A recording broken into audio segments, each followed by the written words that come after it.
மலையில் பிறந்த நதியால் மக்கள் தாகம் தீர்ந்தது, மரத்தில் பிறந்த கனியால் அவர் பசியும் தணிந்தது, கொடியில் பிறந்த மலரால் எங்கும் வாசம் கமழ்ந்தது, அன்னை மடியில் பிறந்த உன்னால் என்ன பயன்தான் விளைந்தது, நான் ஏன் பிறந்தேன், நாட்டுக்கு நலம் என்ன புரிந்தேன் என்று நாளும் பொழுதும் வாழும் வரையில் நினைத்திடு என் தோழா, நினைத்து செயல்படு என் தோழா, உடனே செயல்படு என் தோழா.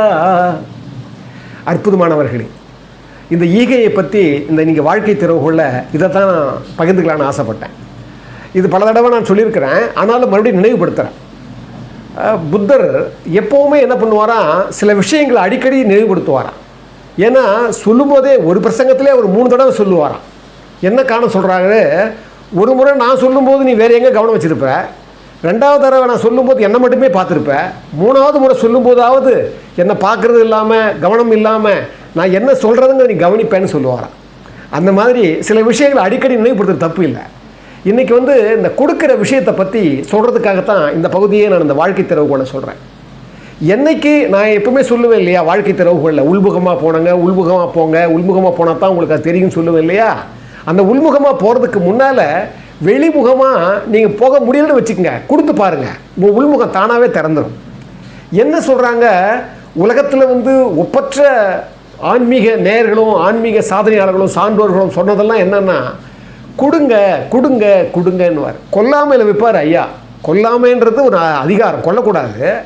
அதெல்லாம் சொல்லுவார், பகுத்துண்டு பல்லுயிர் ஓம்புதல் நூலோர் தொகுத்தவற்றுள் எல்லாம் தலைன்றார். பகுத்து உண்டுன்றார். ரொம்ப இது அந்த கொல்லாமையில், அந்த கொல்லாமையை மேற்கொண்டவங்களுக்கு தான் இது புரியும். என்ன காரணம்னா, உயிர்களை நேசிக்கிற தன்மை எங்கே வரும் அப்படின்னா, பகுத்து உண்டு. நீங்கள் என்ன கிடைச்சாலும் கொடுக்க முடியுமா, அதில் யாராவது வருவாங்களா, நம்ம சாப்பிடும்போது யாராவது வருவாங்களா, நம்ம சம்பாதிக்கும் போது யாராவது நிற்பாங்களா கொடுக்கறதுக்கு, இந்த கொடுக்கறதுக்கே அலையணும் அப்படின்னுவாங்க.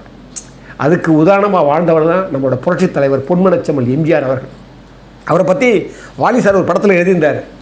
வள்ளலை போல் உண்மையிலே வாழ்வது இங்கே யாருங்க, ஊரறியும் உலகறியும் அண்ணன் எம்ஜிஆருங்க, அவராட்ட உலகத்தில் ஆளேதுங்க, வான்கோழி மயிலாக ஆவாதுங்க, ஒரு சூரியன் என்றும் ஒரு சந்திரன், இந்த வையத்தில் இன்னொன்று ஏது கிடையாதுங்க. அற்புதமான பாட்டு அது. வாலி சார் திரு எம்ஜிஆர் இருக்கிற போதே அவர் சிஎம் இருக்கிறாரு. அப்போ திரு விஜயகுமார் நடித்த படம் அது மாங்குடி மேடன்னு ஒரு படம். அதில் வாலி சார் எழுதுவார். பாருங்கள், வாலி சார் 56 படத்துக்கு எம்ஜிஆருக்கு எல்லா பாட்டுமே எழுதியிருக்காரு தனி படத்துக்கு. அது இல்லாமல் ஒரு பாட்டு 2 பாட்டெலாம் நிறைய எழுதியிருக்கிறார். ஆனால் அவர் பாருங்கள், கூட இருந்தே பார்த்தவங்க. என்னுடைய பெரிய பாக்கியம் என்னென்னா, திரு எம்ஜிஆர் ஐயா கூட புரட்சித் தலைவர் கூட வாழ்ந்தவங்களெல்லாம் நான் கூட என்னால் கொஞ்ச நாள் அவங்க கூட பயணிக்க முடிஞ்சது. திரு ஆரூதாஸ், திரு புலமைப்பெத்தன், திரு முத்துலிங்க இப்போ இருக்கிறாரு, அவர் நிறைய, திரு மனோரமாமா, திரு மஞ்சுளாமா, இவங்கெல்லாம், திரு விஜயகுமார் சார், அவரோட நிறைய விஷயம் நான் கேட்டிருக்கேன். என்னென்னா, வாழ்க்கையினுடைய உங்களுடைய அந்த எங்கே உங்களுக்கு அந்த வாழ்க்கையினுடைய அரிச்சுவடி ஆரம்பமாகுதுன்னு சொன்னால் அந்த கொடுக்கறது தான் ஆரம்பம். அதனால தான் வள்ளுவர் பெருந்தகை சொல்லுவார், ஐயா அழகாக சொல்லுவார், நல்லாறு எனினும் குழல் தீது மேலுலகம் இல்லெனினும் ஈதலே நன்றுன்றார். 2வது குறளை சொல்லுவார் ஈகையில். என்னன்னா, உங்களுக்கு நல்ல வழியிலே அது வர்றதா இருந்தாலும் குழல் தீதுன்றார். அது வரும்போது அது நீங்கள் வேணான்னு சொல்லுங்கள்.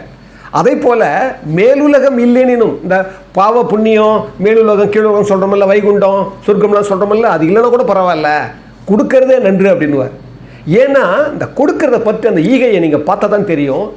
23வது அதிகாரம் ஈகை. அந்த ஈகையை, அந்த 10 குறளும் நாம் ஒவ்வொரு மனிதர்களும் அதை உள்வாங்கணும். அதுலேயே 4வது குறளாக சொல்லுவார், ரொம்ப அற்புதமான குறள். இன்னாது இறக்கப்படுதல் இறந்தவர் இன்முகம் காணும் அளவு அப்படின்வார். ரொம்ப அற்புதமான குறள். அதாவது எவ்வளோ உளவியல் பாருங்கள். இன்னாது இறக்கப்படுதல்ன்றார். ரொம்ப தப்பானது, ஒரு துன்பமானது எது ஒருத்தர் மேலே இறக்கப்படுது. ஏன் தெரியுமா, இறந்தவர் இன்முகம் காணும் அளவு. ஒருத்தன் கேட்குறவங்கிட்ட உடைய அந்த முகம் மலர்ற வரைக்கும் அந்த கொடுக்குறவனுக்கு அவ்வளோ கடினமாக இருக்குமா, துன்பமாக இருக்குமா. இதை என்ன உளவியல் பாருங்கள். இந்த உளவியல் திரு எம்ஜிஆரிடம் இருந்தது. பாருங்கள், அவருடைய நிகழ்ச்சி ஒன்று சொல்லப்படுது, நீங்கள் படிச்சிருப்பீங்கன்னு நினைக்கிறேன். 1953 எஃப் நாகூர்னு ஒரு டைரக்டர், அவர் ஜெனோவான்னு படம் எடுக்கிறார். இந்த எஃப் நாகூர்ன்றவர் ரொம்ப ரொம்ப நேர்மையானவராம். அவர் ஒரு ஆர்ட் டைரக்டராக இருந்திருக்கிறாரு, ஒரு ப்ரொடியூசராக இருந்திருக்கிறாரு, ஒரு டைரக்டராக இருந்திருக்காரு. நியூட்டன் ஸ்டுடியோடைய ஒரு பார்ட்னராக அவர் 1953 மலையாளமும் தமிழும் சேர்ந்த மாதிரி எடுத்த படம் தான் ஜெனோவா. அந்த படம் இழுத்துக்கிட்டே போன உடனே ஒரு இடத்துல முடிகிற அளவுக்கு என்ன பண்ணுறாரு, இந்த டிஸ்ட்ரிபியூட்டர்லாம் பணம் வாங்கிறாரு நாகூர். கிட்டத்தட்ட ஒரு வருஷம் மேலே ஆகிப்போச்சு. அப்போ திரு எம்ஜி சக்கரபாணி, அதாவது எம்ஜிஆருடைய அண்ணா இருக்கார் இல்லையா, அவர் என்ன பண்ணுறாரு, நாகூர் நாங்கள் கொடுத்த இதெல்லாம் நீங்கள் கால்ஷீட்லாம் நீங்கள் வந்து வேஸ்ட் பண்ணிட்டீங்க, நீங்கள் தள்ளி போயிடுச்சு, நீங்கள் 25,000 தான் கொடுத்தீங்க, இன்னொரு 25,000 நீங்கள் கொடுத்தா தான் அடுத்து நீங்கள் இந்த படத்தை முடிக்க முடியும், நீங்கள் பார்த்துக்கங்கன்னு சொல்லிட்டு போயிடுறாரு. நாகூர் வந்து பயங்கரமான ஒரு நேர்மையான ஒரு உண்மையானவராக அவர் வந்து விளவெழுத்துட்டாராம். ஏன்னா எல்லா டிஸ்ட்ரிபியூட்டர்டையும் பணம் வாங்கிட்டாரு, கன்ஃபார்ம் பண்ணிட்டாரு, இன்னும் கொஞ்சம் தான் ஷூட்டிங் இருக்குது, அந்த ஷூட்டிங் எடுத்து முடிச்சுட்டு கொடுக்குறதுக்காக என்ன பண்ணுறது தெரியாமல் அவர் புலம்பிட்டு இருக்கிற போது அவர் கூட இருந்த ஒரு அசிஸ்டண்ட், அவர் ஒரு பத்திரிகையாளர், அப்புறம் பின்னால் பத்திரிகை அவர் தான் எழுதினார் அந்த இதை. அவர் சொல்கிறாரு, கவலைப்படாதீங்க, திரு எம்ஜிஆர் போய் பார்க்கலான்னு சொல்லிட்டு என்ன பண்ணுறாங்க, மறுநாள் வந்து லாயர்ஸ் ரோடில் இருக்கிற எம்ஜிஆருடைய அவருடைய வீட்டுக்கு போகிறாங்க. வரவேற்கிறார் எம்ஜிஆர். சக்கரபாணி அண்ணன் தான் எல்லாம் பார்க்குறாரு கால்ஷீட்லாம், பட் அவர் கேட்டதெல்லாம் தெரியாது. வாங்க நாகூர்னு சொல்லிட்டு வரவேற்கும் போது எடுத்த உடனே கண்ணீர் அப்படியே லேசாக கண்ணீர் துளிச்சிச்சாங்க நாகூருக்கு. ஏன் என்னாச்சு உங்களுக்கு அப்படின்னுட்டார். நடந்த விஷயத்த சொன்னாரான், அந்த மாதிரி அண்ணா அது மாதிரி கேட்குறாருன்னு ஒன்று. ஐயோ நீங்கள் கவலைப்படாதீங்க, நான் இனிமேல் நான் பணம் கேட்க மாட்டேன், நான் கேட்க வேணாம்னு சொல்லிடுறேன், நீங்கள் பணம் கொடுக்க தேவையில்லை, முதலாளி நல்லா இருந்தால் தாங்க நம்ம தொழிலாளி நல்லா இருக்க முடியும், நீங்கள் நல்லா இருக்கணுங்க, ஏன் நீங்கள் அப்படி நீங்கள் அதை பற்றி கவலைப்படாதீங்க, நீங்கள் உங்களுக்கு எப்போ கால்ஷீட் வேணுமோ கேளுங்க, நான் அண்ணா கிட்ட சொல்லிடுறேன், நீங்கள் வாங்கிக்கன்னு சொல்லி நீங்கள் கஷ்டப்பட்டு வந்துக்கிறீங்க இருங்க சொல்லிட்டு உடனே என்ன பண்ணாராம், காஃபியெல்லாம் கொடுத்து உபசரித்து தான் வெளியே அனுப்புனாராம். அதை அவர் எழுதுறாரு. ஒரு மனிதனுடைய உணர்வுகளை நாம் கொடுக்கறது மட்டும் ஈகை கிடையாது, ஒரு நல்ல எண்ணத்தோட ஒரு பாருங்களேன். அவர் சொல்லும்போது இன்னொரு நிகழ்ச்சி எனக்கு ஞாபகம் வருது, உங்களுக்கெல்லாம் தெரிஞ்சிருக்கும், இது கேட்டுருப்பீங்க, நீங்கள் சில பேர் படிச்சிருப்பீங்க. ஆனால் அந்த ஈகை குணம் எம்ஜிஆருக்கு எங்கே வந்ததுன்னு சொல்கிறாங்க. ஆரம்ப காலத்தில் கடினப்படும்போது நான் கூட போயிருக்கேன், ஏழுக்கிணறு பகுதியில் முருகன் டாக்கீஸ்னு ஒரு முருகன் தேட்டர் ஒன்று இருக்கும். அந்த தேட்டர் நான் படம்லாம் நிறைய பார்த்துருக்கிறேன். நான் சொல்கிறது வந்து ஒரு 79, 80 அதிலெல்லாம் நான் பிரியா அந்த நிறைய படம் பார்த்துருக்கேன், ரிக்ஷாக்கெல்லாம் பார்த்துருக்கேன். அங்கே போனீங்கன்னா தேட்டருக்குள்ளே போனீங்கன்னா திரு எம்ஜிஆர் கூட வந்தது பரமசிவ மோலியாரும் இருக்கும், அவரு கூட எம்ஜிஆரும், அவருக்கு மேலே அவங்க அப்பா எல்லாம் அந்த காலத்துலேருந்தே அவங்க வந்து எம்ஜிஆருடைய அதோ ஒரு குடும்ப நண்பமாக இருந்திருக்கிறாங்க. அப்போ இந்த பரமசிவ முதலியாரும் எம்ஜிஆரும் வாக்கிங் போவாங்களாம். வாக்கிங் போகும்போது அங்கே அந்த அந்த அந்த பார்க்கில் வெளியே வந்து ஒரு அம்மா வந்து புட்டு விற்குமா, புட்டு ரொம்ப நல்லா இருக்குமா சுவையாக. ஒரு தடவை பரமசிவ முதலியாரும் இவரும் வராங்களாம். வரும்போது எம்ஜிஆர் அந்த புட்டுக்கு விசாரிக்கிறாங்களாம். புட்டு விசாரித்தா அந்த புட்டு வந்து வாங்கிறதுக்கு எம்ஜிஆர்கிட்ட பணம் கொண்டு வரலையா. கொண்டு வரல உடனே சொன்னாங்களாம், அவர்கிட்ட பரமசிவ முதலியார்கிட்ட இல்லை. அப்போ உடனே அவங்க சொன்னாங்களாம், அந்த அம்மா அந்த புட்டம்மா, அப்பா தம்பி நீ வாங்கிட்டு பாப்பா, நாளைக்கு கொடுப்பா அப்படின்னாங்களாம். எம்ஜிஆர் இல்லைம்மா, நான் எங்களுக்கு மட்டும் இல்லை, நாங்கள் எங்களுக்கு பெரிய குடும்பம், அதனால் இது வாங்கிறது வந்து அதிகமான பணம் வேணாம்மா, நான் நாளைக்கு வாங்கிக்கிறேம்மான்னு தம்பி நீ வாங்கிட்டு போப்பா, நாளைக்கு தான் கூட எவ்வளோ வேணும் எடுத்து போயேன் அப்படின்ச்சாங்க அந்த அம்மா. உடனே எம்ஜிஆர் சொன்னாராம், இல்லைம்மா இப்போ நான் வாங்கிட்டு போகிறேன், நிறைய கொடுக்குறீங்க, நான் நிறைய பணம் தரணும், ஒருவேளை நாளைக்கு நான் கொடுக்கலன்னா நீங்கள் என்ன நினைப்பீங்க, நான் உன்னை வரல வச்சுக்க, நீங்கள் என்ன நினைப்பீங்கன்னு கேட்டாரான் எம்ஜிஆர். அந்த அம்மா ஒன்றுமே யோசிக்கவே இல்லையா, தம்பி இதை நீ இப்போ வாங்கிட்டு போகிற, திருப்பி கொடுத்தா எனக்கு அது வியாபாரம், அந்த பணத்தை எங்கிட்ட திருப்பி கொடுத்தா அது வியாபாரம், அது இல்லைன்னா தர்ம கணக்கு போயிடும்பா அப்படின்னாராம். எம்ஜிஆர் அப்படியே கொஞ்சம் நேரம் பேச்சே வரலையா எம்ஜிஆர். இந்த பண்பை திரு எம்ஜிஆர் அவர்கள் அங்கே தான் எடுத்துக்கிட்டாராம். இது நிறைய பேர் நீங்கள் படிச்சிருப்பீங்க, கேட்டிருப்பீங்க. அந்த ஈகைன்னு சொல்லும்போது அந்த அந்த அந்த உணர்வு எனக்கு வருது. ஏன்னா இந்த கொடுக்கறதுக்காக தான் இந்த ஜென்மமே நாம் எடுக்கிறோம். இந்த உலகத்தோடைய ஒப்புரவு அறிதல்னு ஒரு அதிகாரம் சொல்லியிருப்பேன் நான். ஒத்தது அறிவான் உயிர் வாழ்வான் மற்றையான் செத்தாரோல் வைக்கப்படும்னா இந்த உலக நடையே கொடுக்கறது தான் இருக்குது. இப்போ நம்ம பேசிட்டு இருக்கிற மழை வருது, நன்றி சொல்லணும், நாம காற்று வருது, நன்றி சொல்லணும், நாம உலகத்துடைய எல்லா பிரபஞ்சத்துடைய எல்லா தன்மைகளுக்கும் நன்றி சொல்லிகிட்டே இருக்கணும் நாம. ஏன்னா அது கொடுத்துக்கிட்டே இருக்குது, இதனால் என்ன பயன்? ஆனால் பாருங்கள், திரு எம்ஜிஆர் அவர்கள் பகைவர்களுக்கு கூட கொடுத்துருக்கிறார். பகைவர்னா பகைவர் கிடையாது, அவர் பகையாக நினச்சவங்களெல்லாம் கொடுத்துருக்கிறார். ஒரு நிகழ்ச்சி ஞாபகம் வரும், திரு முக்தா சீனிவாசன் வந்து அவருடைய இதில் சொல்கிறாரு, அவருடைய ஒரு எழுத்தில் சொல்லுவார். ஒரு முறை 1960களில் ஒரு முறை ஆலயம்மன் கோயில், தேனாம்பட்ட ஆலயம்மன் கோயிலுக்கு திரு முக்தா சீனிவாசன், அவர் பெரியவங்களே பெரிய டைரக்டர், பெரிய ப்ரொடியூசர், அவர் வந்து எம்ஜிஆர் நடித்த படம் மதுரை வீரன் படத்தெல்லாம் அசிஸ்டன்ட்டாக இருந்திருக்கிறார். அவர் வந்து அந்த காலத்திலேயே ஒரு மாடர்ன் டைரக்டர் இருந்திருக்கிறாரு. அவருக்கு பெரிய பெரிய பெரிய டேரக்டருக்கெல்லாம் ஒர்க் பண்ண, ஸ்ரீராமன் நாயுடா இல்லை எலிசா டங்கன் ஒர்க் பண்ணார் நினைக்கிறேன். அவர் பெரிய பெரிய லெஜெண்ட். அவர் எழுதுகிறாரு, நான் ஒரு முறை 1960களில் நான் ஆலயம்மன் கோவிலில் வரேன், வந்தால் அவர் என்ன, ஒரு நாள் நான் தேனாம்பேட்டை ஆலயம்மன் வழியாக வந்துட்டு இருந்தேன். அப்போ திரு சக்தி கிருஷ்ணசாமி அவர் வந்து பாரு யாருன்னா, ஒரு நாடக உலகத்தில் மிக குலோச்சனவர். திரு பிஆர் பந்துலு, அது டிஆர் ராமண்ணா, அவங்களுடைய படங்களெல்லாம் அவர் வந்து பெரிய வசனகர்த்தாவாக இருந்தவர். அதுக்கு மட்டும் இல்லை, சக்தி நாடக மன்றத்தில் தான் திரு சிவாஜி கணேசன் அவர்கள் வந்து நடிச்சிருக்கிறாரு. அது பெரிய வரலாறு இருக்குது அவருக்கு. ஆனால் அப்போ அந்த பீரியடில் அந்த 60வது வருடங்களில் அவர் சக்தி நாடகமன்ற குழுவில் ஒரு 2 பிரிவாக இருந்தாங்க. அதாவது எம்ஜிஆர் இந்த பக்கம், கே பாலாஜி, சக்தி கிருஷ்ணசாமி, முக்தா சீனிவாசன் இவங்கெல்லாம் இந்த பக்கம் தேவர் ஃபிலிம்ஸு, பா நீலகண்டன் இவங்க இந்த பக்கம். அது மாதிரி ஒரு 2 குழுக்களாக இருந்தாங்க. அப்போ இந்த முனைக்கு அந்த முனைக்கும் பேசுவாங்களே தவிர ஒரு ஒட்டை இதுவே இருக்காது, அவங்களுக்குள்ள ஒரு க்ளோஸே இருக்காது.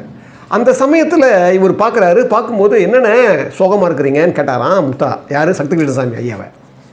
உடனே அவர் சொன்னாராம், முக்தா அவர் 2 பசங்களாம், ஒரு முதல் பையனோ பிள்ளையோ, ஒரு பையன் ஒரு பிள்ளை நினைக்கிறேன்னு அவரே எழுதுறாரு. முதல்ல அந்த பிள்ளைக்கு வந்து கல்யாணம் பண்ணிவிட்டார். 2வது பெண்ணுன்னு நினைக்கிறேன்.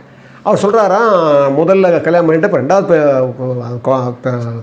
கல்யாணம் வச்சுருக்கிறேன், கல்யாணம் வச்சுருக்கிறதால இப்போ என்ன பண்ணுறதுன்னு தெரியலன்னு. ஏன்னா முதல்ல அந்த பையனுக்கு அவர் வந்து திரு சிவாஜி கணேசன் தான் உதவி பண்ணாராம்.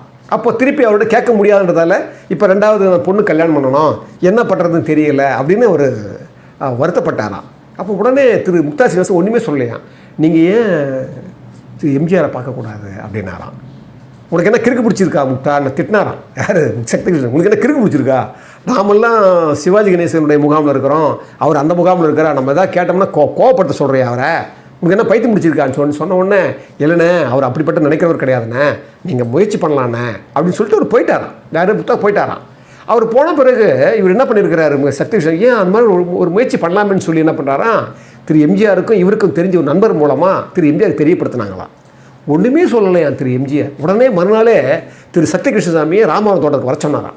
நேராக போனால் அவரை உபசரித்து பேசி எல்லாத்துக்கும் அந்த காலத்திலே பாருங்கள் 20,000 ரூபாய் பணத்தை கொடுத்து நீங்கள் கல்யாணத்தை நடத்துங்க அப்படின்னு சக்தி கிருஷ்ணசாமி கிட்ட கொடுத்தாராம். அதை முக்தாஸ் எழுதுறாரு. மாற்று முனையில் இருந்தால் கூட அந்த மாற்று முனையில் இருக்கிறவங்களுக்கு கூட உதவுற மனப்பான்மை யாருக்கு வரும் அப்படின்னா, அந்த உண்மையான கொடைத்தன்மை வள்ளல் தன்மை உள்ளவங்களுக்கு தான் வரும். வான்மேகம் மழையை தரும் யாருக்காக? வற்றாத நதிகள் ஓடும் யாருக்காக? தேன் அமுத கனி மரங்கள் யாருக்காக? தேவன் படைத்த இயற்கை எல்லாம் யாருக்காக? ஆனபடி நாம் பிறந்தோம் யாருக்காக? அணுவளவும் ஐயமில்லை நாம் பிறருக்காக.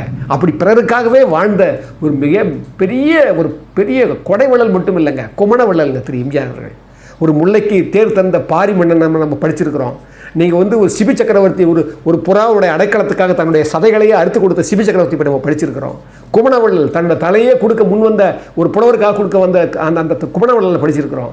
இவரை படிக்க புதையல் மாதிரி வந்துக்கிட்டே இருக்குதுங்க. இவர் வாழ்ந்த வாழ்க்கை என்ன வாழ்க்கை? அவர்கிட்ட ஒரு தடவை கேள்வி கேட்குறாங்க, நீங்கள் எத்தனை பேர்கிட்ட எவ்வளோ வாங்கியிருக்கிறீங்க, இல்லை எத்தனை பேருக்கு எவ்வளோ நீ கொடுத்துருக்கிறீங்க அப்படின்னு தான் கேள்வி கேட்பாங்க.